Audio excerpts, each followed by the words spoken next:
It is my pleasure to have the honor to talk about a topic that is of vital importance to Chile and to the world. Chile may be a small country, but we take our commitment to climate action very seriously. Since announcing our landmark pledge in 2019 to achieve carbon neutrality before 2050, the first developing country to make such a commitment, we have focused our efforts in turning that ambition into action.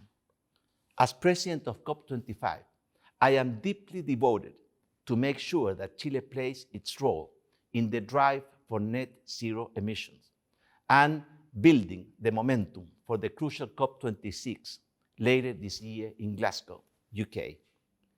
The coronavirus pandemic has, over the past year, caused unprecedented hardships and challenges to the whole world. It has demonstrated how interconnected and vulnerable our world is, how susceptible to sudden shocks our societies are, and how crucial a timely and coordinated reaction is when dealing with global crises. Chile has certainly been affected by the COVID-19 pandemic, but this has not weakened our resolve to continue our tradition towards clean energies. The only way to truly recover from this and future crises is through a green recovery process. Renewable energy has been and will remain at the heart of our sustainable reactivation of the Chilean economy. Last year, in the midst of the global pandemic, we updated our domestic energy policy, reformed regulations, and created long-term strategies that will develop the market mechanism and industries that will spur sustainable growth while creating new jobs. Through these policies, we renew our commitment to the Paris Agreement and our role as an active member of the global fight against climate change. In Chile, 78% of the greenhouse gas emissions come from the energy sector. Our net zero goal is therefore primarily an energy transition challenge. A central pillar for ensuring carbon neutrality was the creation of the Decarbonization Agreement, which lays the framework for the phase out of our coal-fired power generation before 2040.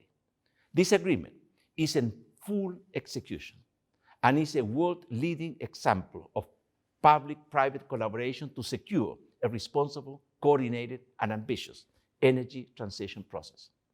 The transition towards a clean grid will require the reimagining and restructuring of the regulatory scheme.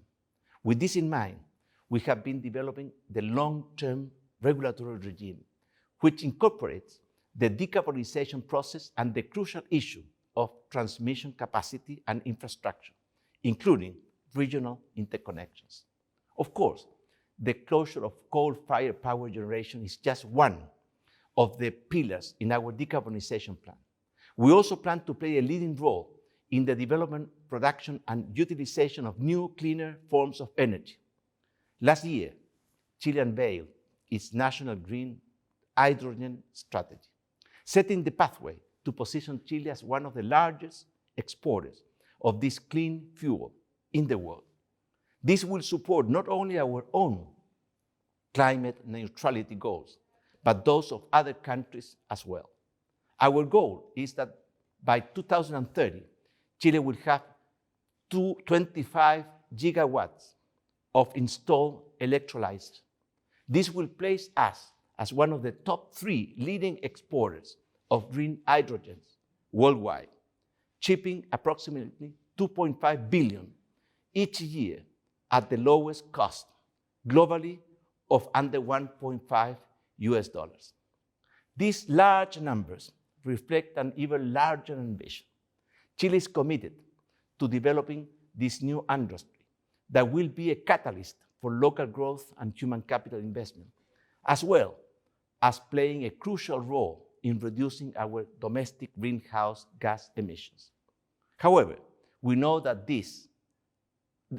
in order to achieve our goals, we will need international collaboration, finance, innovation, expertise, technology, and cooperation.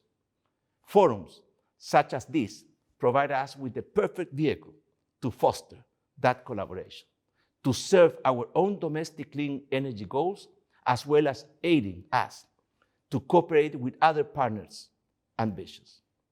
The other pillars in our decarbonization plans are electrification of our public transportation system, energy efficiency, and forestation and reforestation.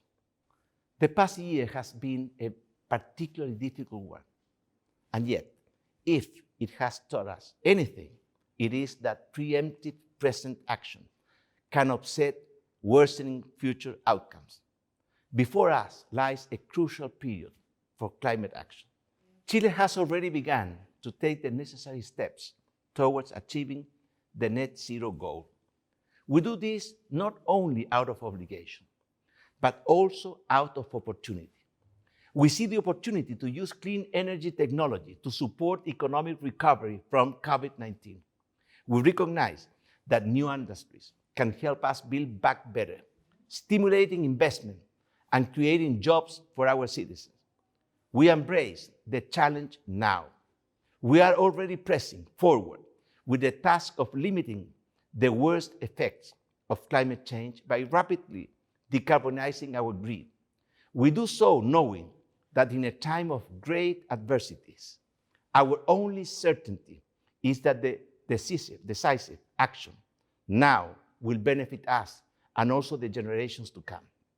With COP26 fast approaching, now is the time to be bold, to be committed, to act. For those willing to take on these challenges, you have a partner here in Chile. Let's be clear, with respect to climate change, science has spoken loud and clear. Our citizens are demanding us, as a moral issue, faster and better action. Technology gives us the tools to react.